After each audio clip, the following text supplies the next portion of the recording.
Olá, bem-vindos! Estamos chegando com o nosso programa Entre Linhas, na Prudente News 1070, nesta sexta-feira, pós-feriado, hoje, dia 4 de junho de 2021. Eu sou Eudes Figueiredo, muito obrigado a você pela audiência, você que nos acompanha sempre. Vamos discutir os principais assuntos envolvendo ontem, quinta-feira, e também hoje, sexta. Colocando aqui em pauta para a discussão entre Adolfo Padilha e Divaldo Ceresini. Não é discussão entre eles, mas é com eles, os nossos convidados de hoje. A gente começa com o destaque de Divaldo Ceresini. Divaldo, bem-vindo à sexta-feira, aqui na Prudente News 1070. E vamos lá, qual é o seu destaque para hoje?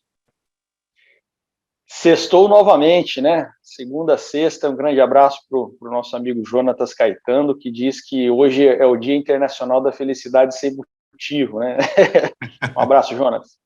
Eu vou destacar a notícia do portal Sentido Horário, a respeito da visita aqui na região do deputado federal Vinícius Poit, líder da bancada paulista lá na Câmara, que ele traz uma emenda de R$2.400.000 para o HE, para que a gente tenha um hospital funcionando melhor. Ele também fará algumas visitas aí para prestação de contas do mandato dele. Essa atitude de prestar contas do mandato é algo que eu acho que a gente deveria cobrar não só de o fulano ou de ciclano, mas de todos aqueles e em todos os momentos, todos aqueles que são eleitos e em todos os momentos. A gente está muito acostumado a ver pessoas que acabam por, em vez de cobrar, né, os eleitos, que vão lá para passar pano e puxar saco. Muito bem, vamos lá, Adolfo Padilha, bem-vindo. Sextou, né, Adolfo? Vamos lá para o seu destaque. Uma pena ontem a gente não ter tido o programa, mas a gente não vai deixar de dar um destaque aqui para a fabulosa, fantástica doutora Luana Araújo, as queridinhas agora dos progressistas, como diz meu amigo Divaldo, dos lacradores da CPI, né? Quem olha o currículo dela fica assim, estarrecido.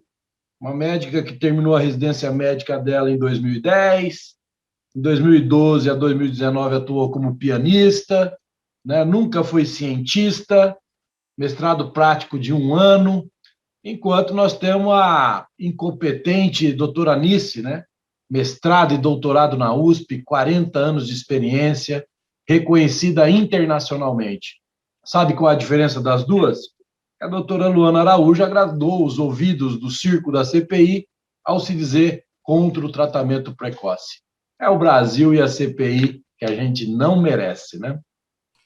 Muito bem, vamos trazer à luz aqui uma informação do presidente da República. Ele fez um pronunciamento oficial na quarta-feira em cadeia nacional de rádio e televisão. Durante o discurso, Bolsonaro assegurou que todos os brasileiros que quiserem serão vacinados contra a Covid-19 até o final deste ano. O Brasil é o 4º país que mais vacina no planeta, lembrou o presidente. Neste ano, todos os brasileiros que assim desejarem serão vacinados. As vacinas essas que foram aprovadas pela Anvisa. Parece que nessa sexta-feira nós teremos mais 2 vacinas que serão aprovadas pela Anvisa. Vou colocar aqui na pauta essa informação que o presidente trouxe. Será que a gente consegue vacinar todos os brasileiros que assim quiserem até o final do ano? A gente começa com Adolfo Padilha.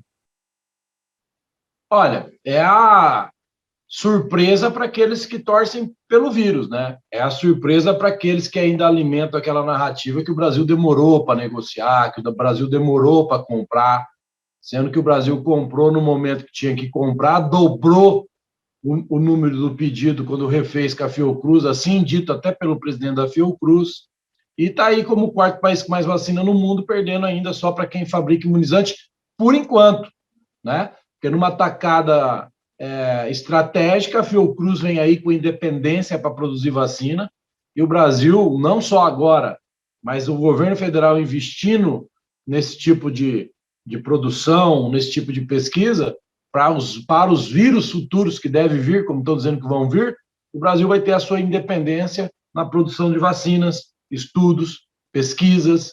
Quer dizer, para aqueles que acham que o governo é ruim, ou para aqueles que acham que o governo atrasou, demorou, Brasil avançou e avançou muito. Aliás, avançou muito mais do que as expectativas. Eu não tenho dúvida, nós já passamos de 100 milhões de doses distribuídas. Hoje, para ser mais exato, nesse exato momento que eu falo com vocês, nós temos 102.835.464 doses disponibilizadas, né? Então, quer dizer, passamos aí da casa dos 100 milhões. E que o processo continue, que até o fim do ano eu não tenho dúvida, assim, como a gente já vinha dizendo aqui, porque a gente não segue o berrante virtual. Se você for seguir a leitura do berrante virtual, o Brasil está um caos, o Brasil não vai vacinar metade da população, o Brasil não vai... Enfim, como o Divaldo gosta de falar muito aí. Mas se lê coisas sem se deixar levar pelo berrante virtual, isso para mim não é novidade nenhuma. O Brasil continua a galopes, e bom galope, a fazer com que toda a sua população, sim, até 2021, seja vacinada. Muito bem, vamos lá, Divaldo Ceresini, como é que você viu aí o pronunciamento do presidente da República?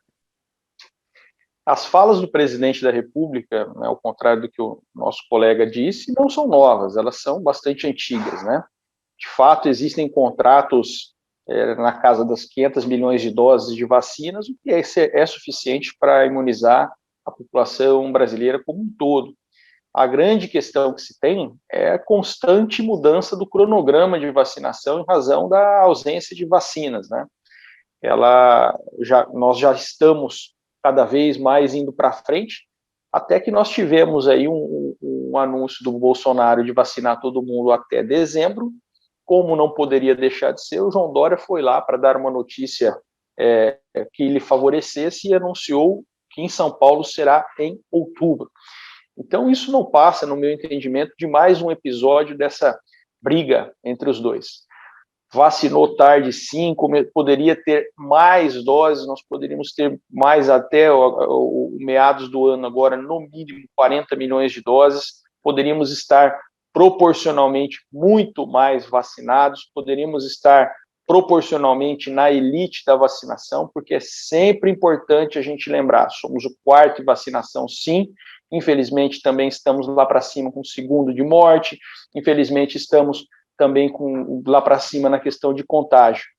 Em porcentagem de população vacinada, imunizada, nós estamos muito para trás, tem como aumentar esse ritmo, concordo com o Padilha, que a questão de fabricação do IFA aqui vai facilitar demais esse processo, assim como também a aprovação de novas vacinas, como nós teremos novos fabricantes com seus parques fabris disponibilizando o produto para o brasileiro, também tende a aumentar essa velocidade, e por fim, lá nos Estados Unidos já está sobrando vacina lá, tanto que eles estão imunizando inclusive turistas, e eles começaram também a liberar doses para outros países. Então, todo esse conjunto de coisas deve facilitar o avanço da vacinação no Brasil.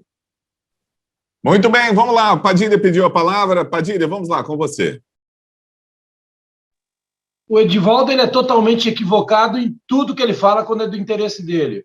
Se ele quer fazer a proporcionalidade, o Brasil é o segundo mais que mata, faz a proporcionalidade também na morte, como Argentina, México, França. Aí você vai ver que o Brasil não é o segundo mais que mata, já que a proporcionalidade na conta da vacina é interessante para você. Segundo, ou é mal informado, ou não tem entendimento, ou está mentindo, quando fala que o Brasil podia estar mais avançado na vacinação. Não tinha como, não tem como. Isso textualmente foi comprovado na CPI, inclusive pelo presidente da Pfizer. O Brasil, num primeiro pedido, era 5 milhões, cancelou e multiplicou isso por 14. Né? O que era para a Pfizer entregar em setembro, outubro, antecipou para julho. Agora, por quê? Porque não adianta, não tinha vacina antes. Repito aqui a data para o meu amigo Divaldo guardar, anota aí no caderninho. Você tem uma caderneta, aquelas que você vai na padaria? Não, não tem, não é do seu tempo, né? Então anota aí, ó, a primeira vacinação foi dia 8 de dezembro, tá? Nos Estados Unidos foi dia 26 de dezembro. No Brasil, foram 22 dias depois, certo? 22 dias depois, o Brasil começou com a vacinação e já passou todo mundo. Só perde, inclusive, hoje para os Estados Unidos, nem para o Reino Unido perde mais. Então, não sei até onde vai insistir com isso, e eu sou obrigado aqui a ficar desmentindo, né? Ficar falando do Brasil, fala de morte, mas não fala de recuperados, meu amigo. São 97,24% de pessoas recuperadas. Vamos falar de vida, vamos falar de esperança, vamos parar de tomar água com gás. A água com gás está fazendo mal para você, não você trocar esse remédio. Muito bem, vamos lá, Divaldo Ceresini, para a gente tentar encerrar esse assunto hoje. É a defesa do indefensável, fica tentando fabricar dados para aquilo que reforça a sua narrativa. Em números absolutos de contaminados, de mortes, o Brasil também está lá para cima, infelizmente. Infelizmente, nós tivemos uma briga política entre diversos atores, nos quais também está incluído o presidente da República, e isso fez muito mal para o Brasil, e se a gente não reconhecer isso, a gente continua caminhando para o lugar errado. Felizmente, o governo federal, me parece que a partir da gestão do Queiroga, começa a trilhar um caminho melhor do que trilhava antes. Não de graça, como demonstrou a doutora Luana no depoimento dela, à custa de muita briga com a ala ideológica. Em relação à questão que foi tratada inicialmente, né, é sempre importante a gente dizer, quando a gente quer tratar câncer, a gente vai no oncologista, porque ele estudou para isso. Quando a gente quer tratar infecção, a gente vai no infectologista. Quando é para tratar criança, a gente vai no pediatra. Agora, colocar pediatra, colocar oncologista para tratar de infectologia, dá problema, né, meu amigo?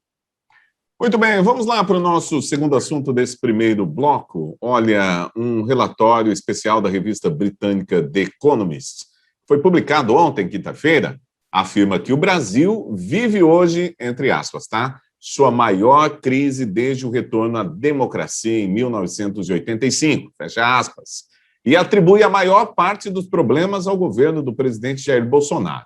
A capa do relatório, que contém 7 reportagens de 11 páginas, traz uma imagem do Cristo Redentor, ali do Rio de Janeiro, usando uma máscara de oxigênio e a manchete on the brink, ou seja, na beira. Vamos lá, para falar sobre essa reportagem, a gente começa com Divaldo Ceresini. Divaldo, é com você. Olha, há muito tempo que nós temos compartilhado dessa opinião, embora a notícia seja um tanto quanto lacradora, né? Mas há algum tempo a gente concorda com isso, né? Estamos aqui falando há tanto tempo, por exemplo, das questões do STF. Nós tivemos uma escalada, né? O Dias Toffoli julgando o chefe dele sobre crimes que o chefe dele teria cometido enquanto era chefe dele mesmo. Depois nós tivemos o Gilmar Mendes julgando o Jacó Barata, que é pai de uma moça que ele foi padrinho de casamento. Aí nós tivemos o Dias Toffoli julgando um processo do qual ele mesmo estava implicado. Essa semana, agora, nós tivemos o Exército passando o pano para o Pazuello. Então, realmente, a escalada de bagunça no Brasil, ela não para. E ela não para justamente porque a gente tem muita gente passando pano. Em vez de cobrar que aquelas coisas que estão erradas haja punição para quem as cometeu e que a gente tenha condutas corretas, tem muita gente falando, não, mas você está reclamando da rachadinha porque o PT roubou bilhões. As duas coisas são erradas, as duas coisas não devem acontecer, independente de quem pratique. A rachadinha do PT, quem hoje passa pano na investigação da rachadinha do Flávio Bolsonaro, criticava a rachadinha do PT quando surgiu o caso, do PSOL. Então a gente precisa, né, usando a linguagem do papagaio, a gente precisa parar com esse duplo padrão de entendimento. Nós precisamos sempre lembrar que o certo sempre vai ser certo, independente de quem tem atitude, e o errado sempre vai ser errado, independente de quem tenha a atitude. Muito bem. Adolfo Padilha, vamos lá, como é que você viu a reportagem do Economist, né, da Inglaterra, aí, colocando o Brasil numa situação muito ruim? Ele não coloca o Brasil em lugar nenhum, ele coloca o Brasil onde a gente tem que ouvir aqui que o Brasil vai muito mal, realmente é uma coisa assim absurda, né? É uma coisa assim, o Brasil vai muito mal, diante de toda a pandemia, seria interessante, é muito fácil pontuar, né? É mesmo discurso de sempre, é rachadinha, não sei, aí coloca o STF, não se compara primeiro a postura ativista do STF, onde não deveria existir, com a postura política do governo federal. Ponto. O governo federal ele tem que jogar, e vou repetir aqui sempre, com as moedas que tem, ele não pode buscar moeda fora. A moeda que tem é essa moeda meio vencida que nós temos tanto no Congresso como no Senado, Diferente disso, não pode. Ao invés aqui dele realçar a habilidade do governo em conseguir governar um pouco ainda, sem entregar a possibilidade de corrupção, sem entregar estatais para corruptos, sem fazer vista grossa para os esquemas, não. Ele prefere dizer que o governo compõe com o centrão, né? Então, assim, fica complicado.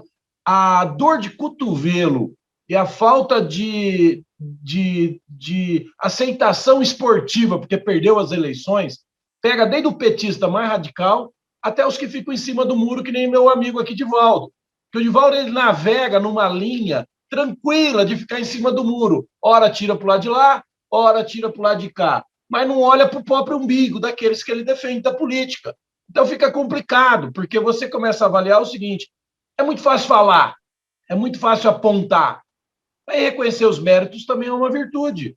Como reconhecer os erros. Mas aqui ele só reconhece erro. Como se fosse o pior governo dos últimos 30 anos. Como se fosse um governo que não avançou em nada. E olha que ele é um empreendedor. Isso que me deixa assustado.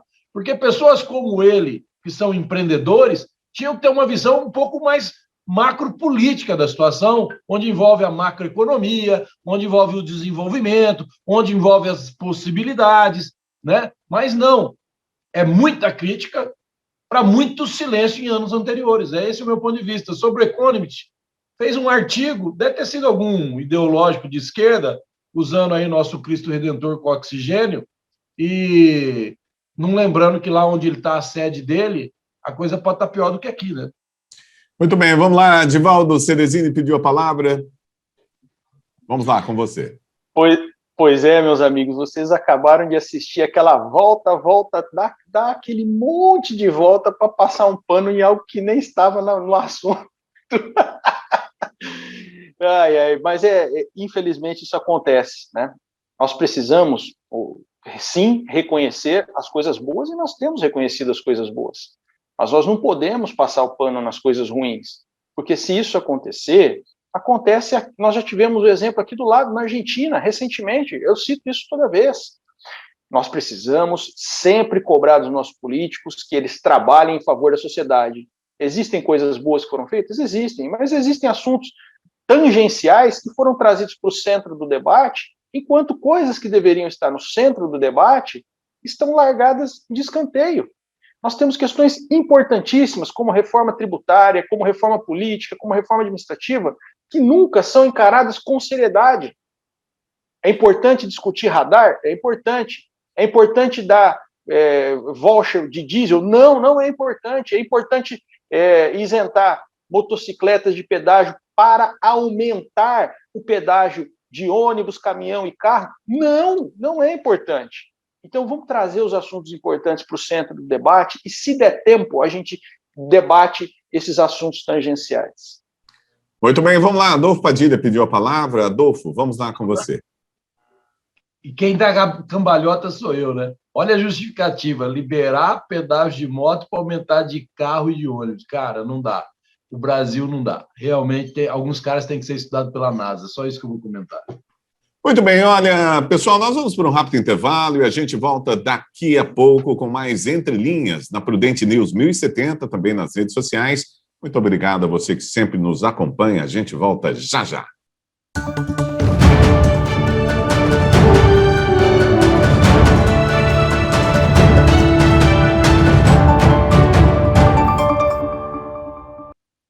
Ok, já estamos de volta Entre Linhas nessa sexta-feira. Bom, véspera de final de semana. Eu estava com a ideia de que ontem teria sido um domingo, assim, que estava tão bom, tão tranquilo, e hoje com cara de segunda-feira. Mas amanhã já é sábado de novo. Quer dizer, então fiquei assim, uma segunda meio sexta para mim, né? Eu não sei se eu fico de boa ou se eu encaro o trabalho do jeito que tem que ser para sexta-feira. Mas, enfim, bom, por falar nisso, estamos aqui trabalhando, fazendo o nosso serviço. E nós vamos trazer, então, agora para o segundo bloco, vamos trazer mais duas notícias, eu diria, uma notícia da direita e depois uma notícia da esquerda. Bom, vamos deixar mais ou menos assim.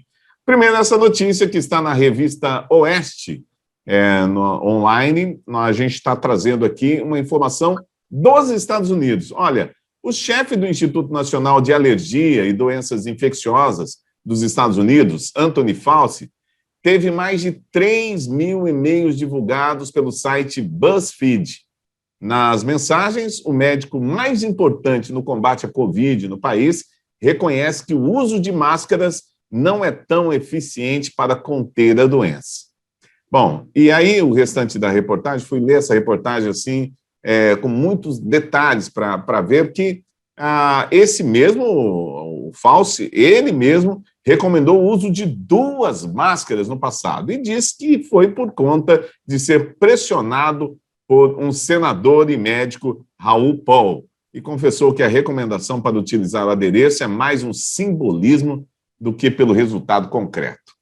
Vamos lá, falando sobre esse assunto, vamos começar com Adolfo Padilha. Adolfo Padilha, o Fauci voltou atrás e parece que vai criar problema isso aí. Não, o meu desafio é para o meu amigo aqui, Divaldo. Ele defendeu tanto em comentário, né, a política americana, ele criticou tanto o Trump, ele e um monte de gente. E esse Fauci já vinha sido desmascarado desde o ano passado. Desde o ano passado, quando você realmente ouvia pessoas que estavam tratando a Covid e a política de forma imparcial e não parcial, diziam que ele estava equivocado em muitas das coisas, como a própria OMS estava equivocada. E nós vamos assistir isso. Eu falo aqui na TV brasileira, na rádio, nós vamos assistir ainda muita coisa que essa turma defende, que essa turma ataca o tratamento precoce, preventivo, que eles estavam errados. E quantas pessoas morreram, não porque não usou, mas porque deixou de usar por causa de política. Veja bem, essa era a maior autoridade moral dos Estados Unidos, segundo alguns midiáticos, cientistas, quando afirma sobre Covid, e ele está sendo desmascarado. Nós dissemos aqui há 2 semanas atrás sobre aquele artigo no Washington Post que dizia que o Anthony Fauci sabia dessas pesquisas no laboratório da China, que comprova que o laboratório escapou sim que o vírus escapou sim de um laboratório. Não foi uma coisa que aconteceu lá no mercado de Wuhan. E assim vai caindo as máscaras, assim vai acontecendo. Isso demonstra o que para a gente? Ainda a mídia comprada, essa mídia totalmente parcial, economicamente com os interesses políticos dela, ela ainda envolve muita gente. Veja que a maior democracia do mundo, como é dita os Estados Unidos, a mídia influenciou muito na reeleição do ex-presidente Donald Trump. Enaltecendo quem? Pessoas como esse Fauci. Enaltecendo pessoas que estavam adotando essa política, se aproveitando do desespero dos americanos. E aqui no Brasil eles tentam fazer a mesma coisa. Eles tentam alimentar uma narrativa de genocídio, eles tentam alimentar uma narrativa de que o Bolsonaro é contra a máscara, de que o Bolsonaro não vacinou, para aproveitar do pânico das pessoas e assim eles atingirem o objetivo político deles, voltarem a ter lá 3 bilhões de verba publicitária, por exemplo. Então fica aí agora, guarda as cambalhotas dele aí agora. Ele é um bom ginástico olímpico, então de volta que dê as cambalhotas, eu quero saber o que ele vai falar. Eu já vi ele falando desse cara aqui, hein?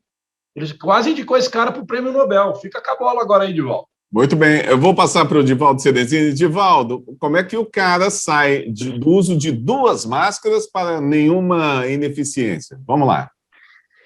Para vocês verem o nível que a fake news prejudica o mundo, né? Não só o Brasil. Essa revista Panoeste, mais uma vez, presta um baita de um desserviço para a sociedade brasileira, né? Tudo com o propósito, como bem lembrou o nosso amigo, de reforçar uma narrativa que é, como bem lembrou a doutora Luana lá, nós estamos discutindo aqui de que borda da Terra plana a gente vai pular. O que essa matéria omitiu, talvez propositalmente, justamente para defender essa narrativa, é que esse e-mail foi trocado em 1 de janeiro de 2020, enquanto a pandemia estava na Ásia, enquanto a pandemia estava na Europa, mas não estava nos Estados Unidos. Enquanto, inclusive, ela dá a entender que isso daí foi um ato escondido, um segredinho. Não. Posteriormente, isso também foi dito por esse médico em entrevistas para diversos veículos de imprensa. Nessa época aqui no Brasil, a gente tinha vida normal. Então, ao tirar do contexto essa fala e omitir a data dela e o contexto no qual ela estava inserido, essa revista comete um crime. Isso tudo que está colocado aqui veio muito antes do agravamento da situação, por exemplo, lá nos Estados Unidos, e do avanço da investigação do comportamento do vírus. E só serve esse tipo de notícia, que eu considero canalha, para atrapalhar o pensamento e a cabeça daqueles que querem o bem do Brasil, que querem tirar o Brasil e o mundo desse atoleiro. Na minha opinião, esse tipo de matéria aqui não diverge em nada das matérias de Carta Capital, de Brasil 247, que essas pessoas tanto criticam e vão lá e têm a mesma atitude. É aquilo que a gente estava falando agora há pouco, pessoal. Existem pessoas que não querem consertar aquilo que está errado, elas querem ter o direito de falar uma besteira maior, de fazer uma lacração maior, enquanto isso, nós que estamos tentando trabalhar e sobreviver no Brasil com tanta dificuldade que tem, e que não é responsabilidade só desse governo federal, não, ou só desse governo estadual ou municipal, isso já é uma história que a gente tem de muitos anos, que nós precisamos combater essas coisas erradas para que a gente tenha o caminho da prosperidade construído. Então, mais uma vez, essa revista PAN-Oeste presta um desserviço do mesmo nível que Carta Capital, que Brasil 247 e tantos outros blogs que tem por aí. Muito bem, vamos lá. Adolfo Padilha, com você para a sua réplica. Bom, o jornalista aqui sou eu, né? Ele é construtor, então ele tem que ter responsabilidade nas informações. Dia 3 de junho agora de 2021, esse mesmo cidadão que ele está dizendo aí, afirmou que máscara só deve ser usada onde tem alto nível de contaminação. E daí? E daí, Divaldo? É fake news? Está na CNN, né? Então, quer dizer, o que eu quero dizer com isso? Que você percebe que o cara se contradiz o tempo todo. Como a OMS se contradiz. Agora, o Divaldo vem falar de Luana Araújo e vem falar que a revista Oeste passa o pano sem citar Estadão, Folha de São Paulo e Globo. É no mínimo omissão, né? Muito bem, nós vamos agora para o nosso terceiro... Só fazer, não deu tempo de levantar a mãozinha, deixa eu fazer só um comentário. Vamos contextualizar a fala. Essa fala do Fauci foi relacionada aos Estados Unidos e à situação da pandemia nesse momento nos Estados Unidos. Mas, meu querido, pega no ponto. Você vê como ele chegou a defender 2 máscaras. Você percebe ou não? Você é novo ainda. Você não tem essa sensibilidade ainda. Mas você vai aprender. A vida vai te ensinar. Mas você percebe que aquela arrogância de quando ele anunciou 2 máscaras. Outra coisinha que você esqueceu de falar no teu comentário. Ele admite por e-mail que sofreu pressão política. Isso ainda quer dar credibilidade 100% para um cara desse? Aí não dá, né? Aí é você querer acreditar na sua verdade. Muito bem. Divaldo, vai levantar a mãozinha aí ou vamos pular para o próximo assunto? Esse assunto está superado. Muito bem, vamos lá para o nosso próximo e último assunto de hoje. Olha, Carmen Lúcia autoriza a abertura de inquérito para investigar ministro Ricardo Salles. A ministra atendeu o pedido da PGR. Procuradores analisaram notícia-crime da Polícia Federal por suposta tentativa de Salles de atrapalhar as investigações. O ministro afirma que não praticou o crime. Bom, para começar a comentar esse assunto, nós vamos colocar primeiro um defensor do ministro Salles, que é o Divaldo Cerezini. Divaldo, vamos lá, vamos começar com você. Realmente, eu gosto bastante do Salles quando ele se preocupa em prestar conta do serviço que ele presta, né, que ele tem à frente do Ministério, e as diretrizes que imagina e tudo mais. E não deixo de criticar todas as caneladas que ele dá, especialmente quando quer lacrar. Essa situação do Salles é uma situação que tem se complicado, e ele, como bem lembrou, né, o general Mourão em situação anterior, o general Mourão, vice-presidente da República, ele tem um caso de polícia muito grave e ele precisa tratar isso daí. Ele precisa se concentrar, no meu entendimento, na defesa dele, em apresentar a versão dele dos fatos e sustentar isso por meio de provas. E, assim como em outros momentos, eu defendi afastamento de ministro enrolado, tal qual ele está agora, eu, nesse momento, também defendo que ele seja afastado. Porém, ao contrário do que alguns que também defendem esse afastamento dele, eu entendo que a política de gestão ambiental brasileira, de facilitar o uso das terras, de liberar, de facilitar o trâmite documental, preservando o meio ambiente, ela deve continuar assim. O foco também ele tem que ser na poluição das cidades, que é muito, mas muito maior do que a poluição no campo. Muito bem, vamos lá. Adolfo Padilha, você que constantemente não defende o Ricardo Salles, eu quero saber qual é a sua opinião. Não, eu acho incrível assim, né? Deve ser afastado por quê?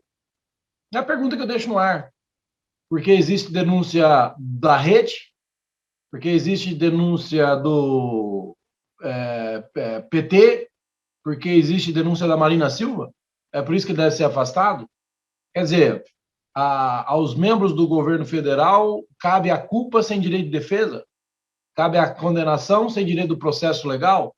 É umas coisas que a gente não consegue entender. Eu já disse e repito aqui, o ministro Salles ele põe a mão dentro do vespeiro mesmo. Ali tem muito interesse, ali tem muito dinheiro por fora, ali tem muita grana correndo para quem realmente não se preocupa em defender, por exemplo, a Amazônia. Agora, veja bem, o próprio STF, que semana passada se negou a validar a delação premiada que envolve o Palocci, o Dias Toffoli, 100% dentro de um esquema de corrupção, se acha no direito, e tem esse direito, né? O pior é isso, se acha e tem esse direito de autorizar, processar, trocar, tirar, bloquear, agir de uma forma totalmente na interferência dos poderes, usando a atribuição legal que ele tem. Apesar que a ministra, Carmen Lúcia, no processo Justiça Seja Feita aqui, no processo do Dias Toffoli, ela votou a favor da validação da delação premiada. O que a gente não sabe, porque nunca foi mostrada uma reunião, como já foi mostrada do Bolsonaro uma vez, a pedido da oposição, o que a gente não sabe é o que é acertado antes dessas votações, né? Fica aí uma dúvida. Você confia 100% no STF, como o Divaldo confia no Faust, lá nos Estados Unidos? Muito bem, gente. Nós vamos encerrar o nosso Entre Linhas de hoje. Quero agradecer ao Adolfo Padilha, Divaldo Ceresini, desejar boa sexta-feira, bom final de semana para vocês. Estou colocando todo mundo na tela aqui para dar aquele tchauzinho legal. Divaldo Ceresini, vamos trazer agora mais uma vez o deputado que vai estar nesse final de semana aqui em Presidente Prudente. Vamos trazer aquela notícia, eu acho muito importante. A notícia do portal Sentido Horário é a visita do Vinícius Poit, né? Ele já veio fazer um evento aqui de prestação de contas de mandato dele, ele retorna também com essa finalidade, e ele, na condição de líder da bancada paulista na Câmara, traz uma emenda de 2.400.000 reais para o HR. São 2 milhões da bancada e 400 e alguma coisa dele.